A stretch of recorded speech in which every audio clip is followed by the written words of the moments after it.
नमस्कार, स्वागत है आप सभी का आपके अपने प्लेटफॉर्म पर। आज हम लोग डिस्कस करेंगे यूपीपी के अंदर जो आपकी हिंदी का पार्ट ऑफ सिलेबस है। हिंदी के सिलेबस में मज़ेदार बात ये है, जो भी यूपीपी के अंदर जो भी आपके क्वेश्चंस अलग-अलग फॉर्मेशन में पूछे गए हैं, चाहे फिर वो यूपीएसआई में पूछे गए हों या फिर आरक्षी भर्ती में पूछे गए हों या उत्तर प्रदेश भर्ती के अंतर्गत जो भी अन्य पेपर भी आपके हो रखे हैं, वो सारे पेपर में जो भी हिंदी का फॉर्मेट है, उनको हम चैप्टर वाइज़ यहाँ कवर अप करने वाले हैं। एक-एक चैप्टर को उठाएँगे और सारे वही सवाल कराएँगे जो आपके पीवाईक्यू हैं, यानी प्रीवियस ईयर क्वेश्चंस आपके आ रखे हैं, हम उन्हीं को हल करेंगे आज के सेशन के भीतर। तो तैयार हो जाइएगा। आज से प्रतिदिन एक लेक्चर के लिए आपको प्रतिदिन एक लेक्चर मुहैया होगा। पहले सवाल से शुरुआत करेंगे। पहला सवाल हमारे सामने दे रखा है, देखिए क्या लिखा हुआ है। ये उत्तर प्रदेश 2001 में बाकायदा सवाल आ रखा है और किस परीक्षा में आ रखा है, तो आप कहोगे निरीक्षक के पेपर में आ रखा है। तो सवाल की गरिमा को समझिएगा। सवाल क्या दे रखा है, सवाल को बहुत ध्यान से पढ़िएगा कि हिंदी भाषा किस लिपि में लिखी जाती है। तो आप, मुझे लगता है ऐसा सभी को पता होगा कि हिंदी भाषा किस लिपि में लिखी जाती है, गुरुमुखी में, ब्राह्मी में, कैथी में या देवनागरी में। आपको पता है कि नागर ब्राह्मण जो हुए गुजरात के, उन्हीं के आधार पर देवनागरी लिपि में इसका विकास किया गया और देवनागरी में ही इसे लिखा जाता है। कहीं ना कहीं संस्कृत, पाली, प्राकृत, अपभ्रंश से होते हुए ये मामला आपका देवनागरी तक पहुंचा है। तो गुजरात के नागर ब्राह्मणों के आधार पर ही नागरी देवनागरी का सृजन हुआ। तो इसका जवाब क्या आ जाएगा, आप कहोगे देवनागरी। और इसी के बारे में यहाँ पर विस्तार जानकारी दे रखी है। हालांकि ये मूल जानकारी आप सबको पता है कि ये ब्राह्मी लिपि से ही इसका जन्म माना जाता है और साथ ही साथ देवनागरी लिपि का विकास ब्राह्मी लिपि से हुआ। पंजाबी भाषा का गुरुमुखी आपको पता है। और ये लिपि आप जानते हो हम कैसे लिखते हैं, इस लिपि को हम बाएं से दाएं ओर लिखते हैं। हिंदी कैसे लिखी जाती है, हिंदी हम शुरुआत इधर से करते हैं, तो ये आपका लेफ्ट हो गया और ये हिस्सा आपका क्या हो गया, राइट हिस्सा हो गया। तो लेफ्ट टू राइट हम कवर अप करते हैं, ये इसकी विशेषता है। अगले सवाल की ओर बात करेंगे। अगला सवाल देखो क्या दे रखा है, लिखा हुआ है भारत के किस प्रांत में कोंकणी भाषा का प्रयोग किया जाता है। यानी कोंकणी भाषा जो है वो कहाँ प्रयोग में लाई जाती है, केरल और कर्नाटक में, महाराष्ट्र और गोवा में, उड़ीसा तथा पश्चिम बंगाल में, या फिर आंध्र प्रदेश या आपका आंध्र प्रदेश के भीतर। ये भी सवाल उसी भर्ती परीक्षा का ही है, आपका उत्तर प्रदेश निरीक्षक भर्ती का ही 2001 में आया हुआ सवाल है। तो आप कहोगे कि ये आपका जो विकल्प बी है, यानी महाराष्ट्र और आपका कहाँ पर, महाराष्ट्र और गोवा के भाग में आपका इस भाषा का प्रयोग किया जाता है। साथ ही साथ गोवा की वर्तमान में कौन सी राजभाषा है, तो आप कहोगे कोंकणी राजभाषा है गोवा की। ये भी आपको बहुत ध्यान से रखना पड़ेगा। बाकी बोलने की बात करोगे तो महाराष्ट्र और गोवा दोनों में से बोला जाता है। ठीक है, आगे बात करेंगे अगले सवाल की। भारत में हिंदी के बाद सर्वाधिक कौन सी बोली, कह रहा है, बोली जाती है। तमिल बोली जाती है, मराठी बोली जाती है, तेलुगु बोली जाती है, या फिर आपको बोल रहे हैं कन्नड़ा बोली जाती है। देखो, वैसे अगर आपसे कह दिया जाए तो सबसे ज़्यादा भारत में दूसरी बोली जाने वाली जो भाषा है वो हिंदी के बाद आपकी कौन सी है, बांग्ला है। तो बांग्ला जो है वो हिंदी के बाद सेकंड सबसे ज़्यादा बोली जाने वाली भाषा है। लेकिन यहाँ विकल्प जब बांग्ला दे नहीं रखी है तो जाहिर सी बात है, हमें चयन करना पड़ेगा अपने नए विकल्प का। तो हम क्या कहेंगे, अगर हम ऐसे बात करेंगे तो नंबर एक पर देखो, यहाँ पर भी विवेचना इसी बात को दे रखा है कि सबसे ज़्यादा दूसरी भाषा बोली जाती है बांग्ला। हालांकि आयोग का ये सवाल गलत हुआ था 2001 भर्ती परीक्षा में। अब यहाँ विकल्प मराठी का दे रखा है, तो हम ये कह देंगे कि मराठी भाषा तेलुगु को पीछे छोड़कर तीसरे नंबर पर बोली जाने वाली प्रमुख भाषा है। तो यहाँ विकल्प के आधार पर हम मराठी लगा देंगे, चूंकि मराठी आपकी थर्ड पोजीशन पर आती है और तेलुगु जो आपकी आती है वो फोर्थ पोजीशन पर आती है। ये बातें आपको बहुत ध्यान में रखनी पड़ेंगी। अगले सवाल की ओर बात करते हैं। देखो, हिंदी को राजभाषा का दर्जा कब दिया गया, विकल्प आपके सामने दे रखे हैं। 15 अगस्त 1947 को, 14 सितंबर 1949 को, 26 नवंबर 1949 को, या फिर 26 जनवरी 1950 को। आप राष्ट्रीय हिंदी दिवस कब मनाते हो, तो आप कहते हो सर राष्ट्रीय हिंदी दिवस हम 14 सितंबर 1949 को मनाते हैं। यही एक कारण है कि इसी दिन हिंदी को बतौर राजभाषा के रूप में दर्जा दिया गया था। तो उसका सही जवाब आ जाएगा 14 सितंबर 1949। और ये आपका पेपर में आया हुआ है, उत्तर प्रदेश उप निरीक्षक मृतक आश्रित 2016 में जो भर्ती परीक्षाएं हुई थी उसमें ये बाकायदा सवाल आ चुका है। तो ये आप नहीं कहेंगे कि सवाल हमारा आया नहीं हुआ है, ये सवाल हम ऐसा नहीं कहेंगे। अगला सवाल देखिएगा, ये भी आपका 2016 भर्ती में आया हुआ है। विकल्प पढ़िएगा, क्या है सवाल आपका। सवाल कह रहा है हिंदी भाषा की उत्तराधिकारिणी है, किसकी है, अवधी की है, ब्रज की है, देवनागरी की है, या फिर संस्कृत की है। तो उसी भर्ती परीक्षा में आया हुआ सवाल है। तो आप कह दोगे हिंदी जो है ये संस्कृत की आदि भाषा इसकी क्या है, तो आप कहते हो संस्कृत हिंदी की आदि भाषा है। देवों की भाषा किसे कहा जाता है, संस्कृत को कहा जाता है। और मैंने कहा आपको कि संस्कृत पाली प्राकृत भाषा से होती अपभ्रंश तक पहुंची और अपभ्रंश अवहट्ट से गुजरती हुई प्राचीन हिंदी या आपकी वर्तमान हिंदी जो प्रारंभिक हिंदी का रूप लेती है। और यहाँ पर संभवतः उसी प्रकार का एक ग्राफ दे रखा है कि संस्कृत, पाली, प्राकृत, अपभ्रंश और अवहट्ट के बाद आपकी प्राचीन हिंदी की शुरुआत हो जाती है। तो ये बात आपको समझ में आ गई, इतने क्वेश्चंस आपको कवर अप हो गए। अब हम आगे बात करते हैं। लिखा हुआ है संसार की प्रमुख भाषाओं में हिंदी का स्थान क्या है।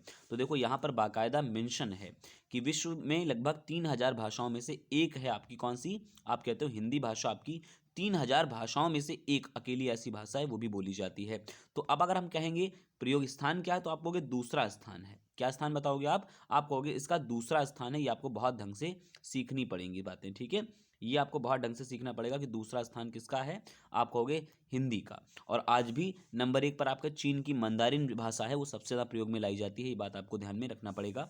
भारत में अगर बात करोगे तो 9 राज्य ऐसे हैं, 9 राज्यों के अंदर आपका हिंदी मूल रूप से बोली जाती है, समझी जाती है। 9 राज्यों की आधिकारिक भाषा हिंदी ही है। आगे बात करेंगे।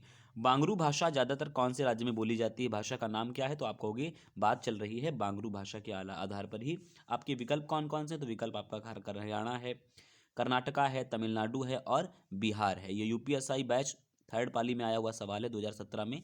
आपको बताना है कि बांगरू कहाँ बोली जाती है, तो आप कहोगे बांगरू आपकी हरियाणा में बोली जाती है। कहाँ बोली जाती है बांगरू, बांगरू हरियाणा में बोली जाने वाली एक प्रमुख भाषा है, और जो कि आप कह सकते हो अन्य नाम इसका हरियाणवी है। क्या नाम इसका एक अन्य नाम है, आप अन्य नाम हरियाणवी कहोगे, ध्यान रखना, ठीक है।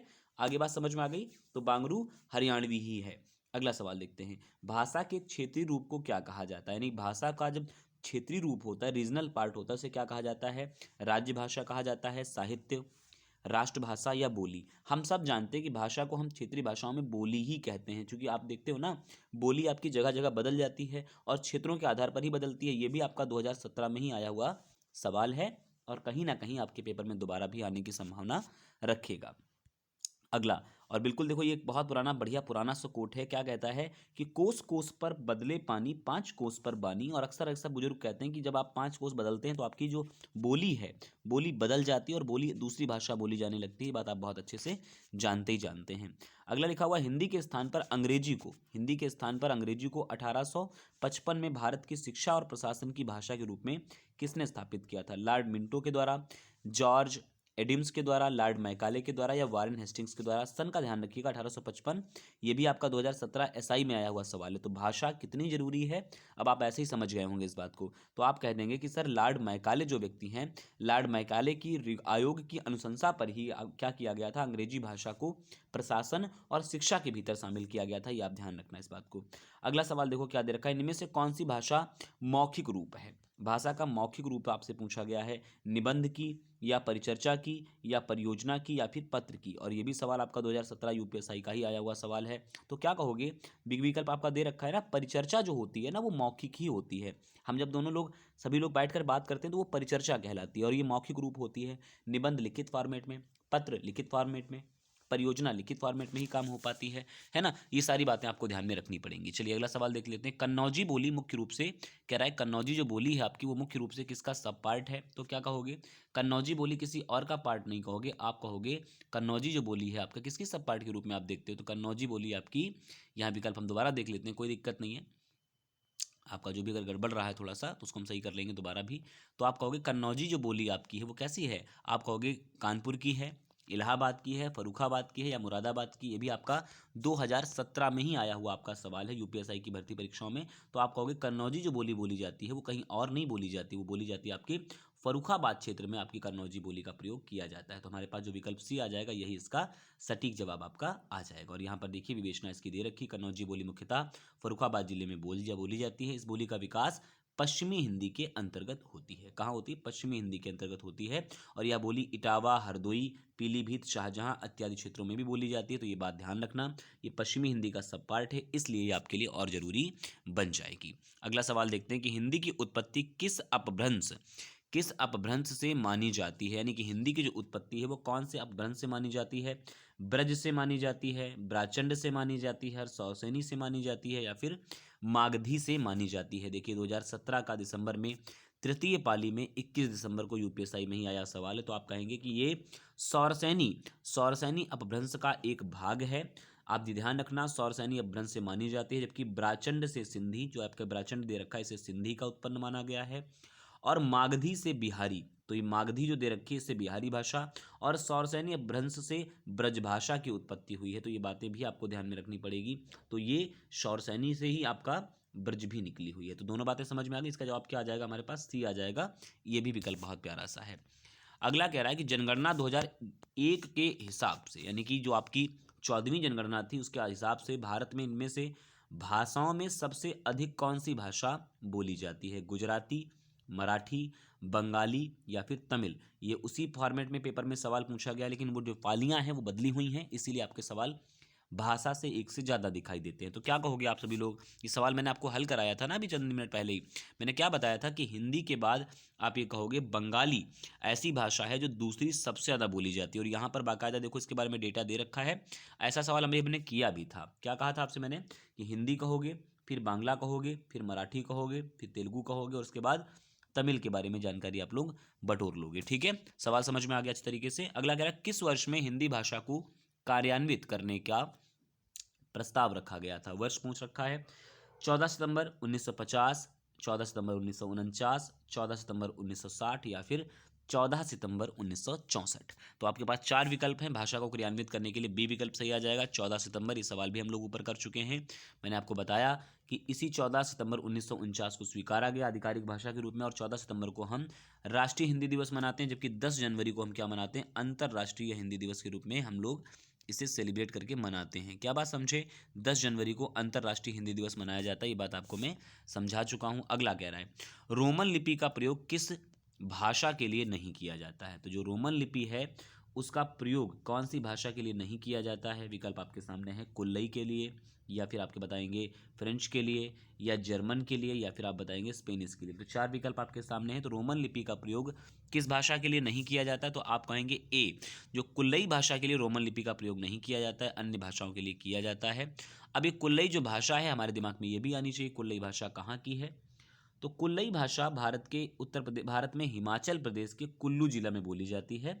और इस भाषा के लिए टांकरी लिपि, कौन सी लिपि कहोगे? टांकरी लिपि का जो गुरुमुखी से मिलती जुलती है, कह रहा है उससे मिलती जुलती लिपि है ये, उसका प्रयोग किया जाता है। आजकल इस भाषा को देवनागरी लिपि में ही लिखा जाता है। तो मतलब चीज़ें परिवर्तित भी हो रखी हैं। तो समझ लेना जो कुल्लुई है इसका सही जवाब आ जाएगा रोमन लिपि से। बाकी संबंधित है, बाकी चीज़ें आप संबंधित कहोगे, लेकिन कुल्लुई संबंधित नहीं है। अगला कह रहा है पुरानी हिंदी उर्दू और अंग्रेजी के मिश्रण से उत्पत्तित मानी जाती है। ठीक है, कौन सी? पुरानी हिंदी उर्दू और अंग्रेजी के मिश्रण से मानी जाती है। उत्पन्न नई जुबान कौन सी कह रही है? तो कह रहा है मानक हिंदी कही जाएगी, पश्चिमी हिंदी कही जाएगी, हिंदुस्तानी भाषा कही जाएगी, या साहित्यिक भाषा। ये यूपीएसआई बैच में ही आपका पहली शिफ्ट 20 दिसंबर 2017 में आया हुआ सवाल है। तो आप कह दो जो आपका हिंदुस्तानी भाषा है ये मिली जुली स्वरूप है। आपका विकल्प सी इसका सही आ जाएगा। अगला सवाल देखो, बघेली बोली जो आपकी है वो कौन से क्षेत्र में बोली जाती है? सिलीगुड़ी में, रांची में, जोधपुर में, जबलपुर में। ये सवाल आपका यूपीएसआई बैच में ही पूछा गया है। कब पूछा गया? तो आपसे कहोगे कि सर ये 19 दिसंबर 2017 को आया हुआ सवाल है। बघेली आपकी कहीं और नहीं बोली जाती, बघेलखंड का भाग है, बघेलखंड के भाग में ही बोली जाती है। और आप कहेंगे कि ये कहाँ बोली जाती है? विकल्प इसका तलाशेंगे हम लोग डी, अर्थात जबलपुर के क्षेत्र में इसका प्रयोग किया जाता है। तो हमारे पास जो विकल्प जबलपुर का दे रखा है वही विकल्प इसका सही हो जाएगा, जो कि डी में था। इसके अलावा यह पूर्वी हिंदी का एक भाग है, ये ध्यान रखना, पूर्वी बोली के अंतर्गत आता है, जिसका विकास अर्धमागधी अपभ्रंश से माना जाता है। रीवा, मंडला, मिर्जापुर आदि क्षेत्रों में बघेली भाषा का प्रयोग किया जाता है। ये भी एक इंपॉर्टेंट पहलू रहेगा आपके लिए। इसका एक अन्य नाम रिवाई है, यानी रीवा के क्षेत्र में बोली गई, इसलिए जो रीवा जनपद है वो कहाँ है? एमपी में है। रीवा के क्षेत्र में बोली गई इसलिए इसे रिवाई कहा गया, और बघेली भाषा का भी एक रूप है। इनमें से कौन सी बोली मध्य प्रदेश की प्रमुख बोलियों में से नहीं है? देखो सवाल को पढ़ो, नहीं वाला पूछा गया है, यूपीएसआई में आया हुआ सवाल है और सवाल एमपी के परिप्रेक्ष्य में है। मालवी, बांगरू, निमाड़ी या फिर बुंदेली। तो आपके पास चार विकल्प हैं, चार विकल्प में से चयन करना है कि इसका जवाब क्या आ जाएगा। तो आप कहोगे बी, बांगरू बोली हरियाणा में बोली जाती है। और ऐसा सवाल हमने किया है अभी दोस्त, मैंने कहा था ना बांगरू जो है हरियाणवी में बोली जाती है, हरियाणवी का अन्य नाम ही बांगरू ही है। बाकी मालवी, निमाड़ी और बुंदेलखंडी मध्य प्रदेश की प्रमुख भाषाएं हैं। बुंदेलखंडी वहाँ की अधिकांश लोग बोलते हैं। ठीक है, बुंदेलखंड वैसे हमारे यहाँ बुंदेलखंड के भाग में भी इस वाली बोली का प्रयोग किया जाता है। ठीक, राघड़ी बोली कहाँ बोली जाती है? बोली का नाम है राघड़ी, और कह रहा है राघड़ी का प्रयोग जो है राघड़ी बोली कहाँ की जाती है? केरला में, हरियाणा में, मध्य प्रदेश या फिर उत्तर प्रदेश। ये सवाल भी आपका 2017 यूपीएसआई में ही आया हुआ सवाल है। मैंने कहा ना ये सारे वो सवाल हैं जो आपके पेपर में सीधे आए हैं।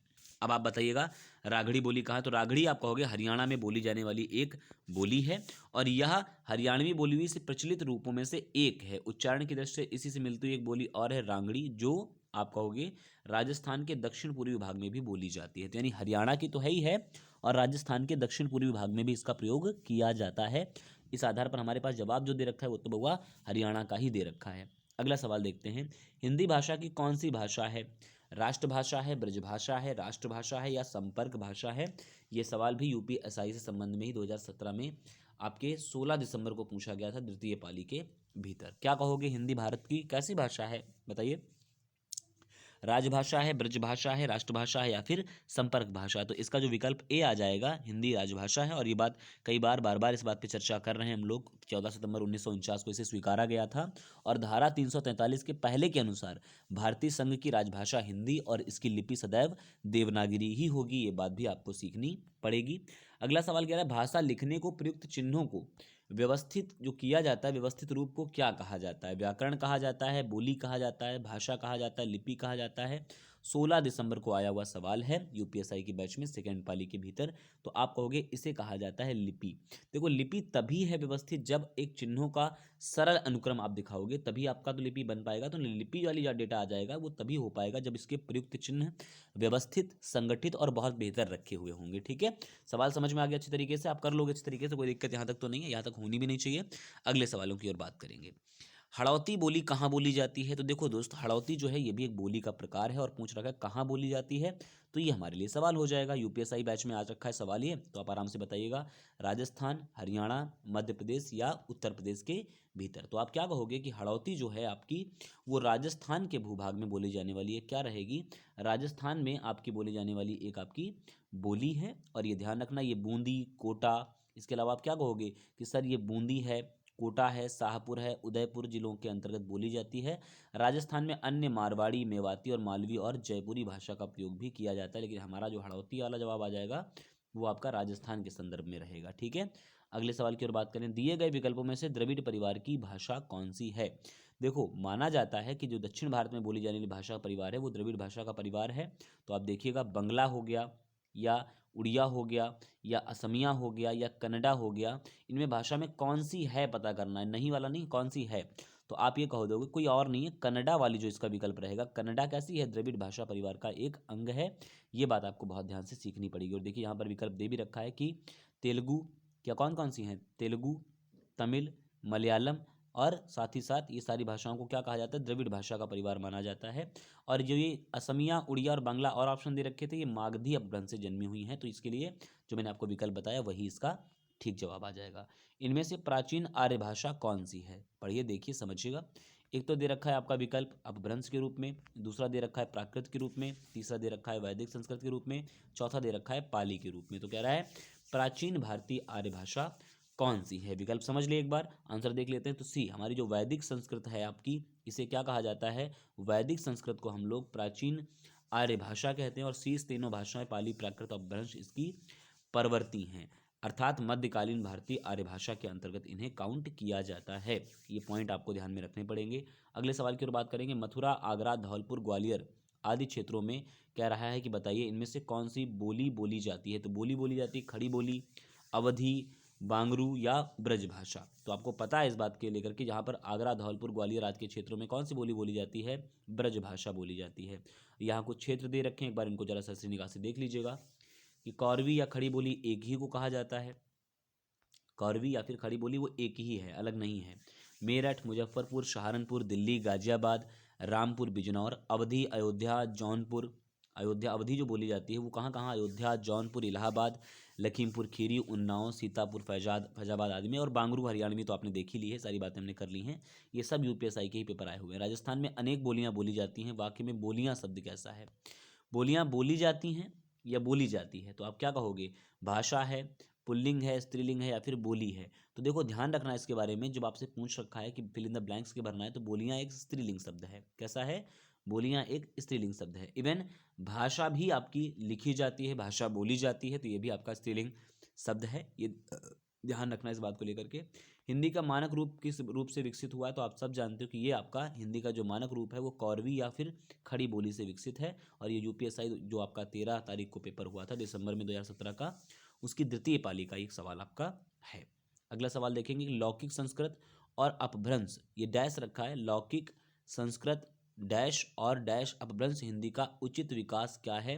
ये सवाल मैं आपको बता चुका हूँ, मुझे लगता है आप आराम से बता दोगे और कोई समस्या इसमें नहीं है।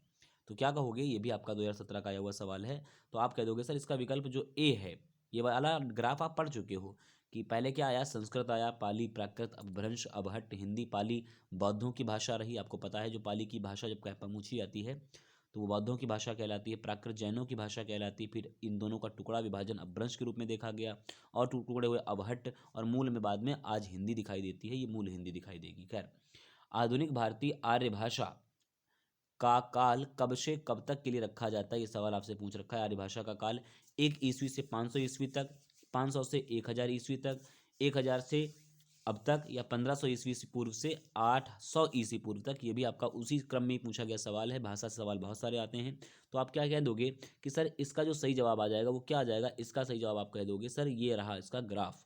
आधुनिक भारतीय आर्य भाषा का काल जो रहता है वो 1000 से अब तक है। आधुनिक पूछ रखा है ना, तो इसलिए सवाल आपको बहुत ध्यान रखना पड़ेगा। बाकी जो 3 खंड बांटे गए हैं, प्राचीन भारतीय आर्य भाषा, मध्यकालीन भारतीय आर्य भाषा, आधुनिक भारतीय आर्य भाषा, उनका काल समय दे रखा है। आप थोड़ा सा स्क्रीनशॉट लेना चाहें स्क्रीनशॉट ले लीजिएगा, समझना चाहें तो और अच्छी तरीके से समझ भी आप सकते हैं। ठीक है, आगे बात करें, हिंदी का विकास प्रदान करने वाली भाषा कौन सी है? प्राकृत, अपभ्रंश, पाली या संस्कृत? तो आप कह देंगे फिर वही सवाल आ गया। इसका मतलब आप अगर ये वाला डेटा अगर आप ठीक ढंग से देख लेते हैं तो ये वाला कई जगह पर आपको हल या उत्तर देने में सक्षम है। संस्कृत, पाली, प्राकृत, अपभ्रंश, अबहट्ट और हिंदी, इसी आधार पर इसका भी विकल्प सही आ जाएगा। ठीक है, अगला सवाल देख लेते हैं। अगला सवाल क्या आ जाएगा? ब्राह्मी से किस लिपि की उत्पत्ति हुई? तो ब्राह्मी से आपको ये पहला सवाल आप कर चुके थे देवनागरी के बारे में, तो हमें सोचना विचारना नहीं है। ये सवाल भी 2017 में ही आया हुआ है और ये सवाल हम लोग कर चुके हैं, तो मैंने कहा कि आपको बहुत समय इसमें हम नहीं लेने वाले हैं। हिंदी भारत की क्या है? मूल भाषा है, राजभाषा है, मैं आपको बता चुका हूँ। भाग 17 में अनुच्छेद 343 के अंदर बाकायदा इसकी व्याख्या करी गई है।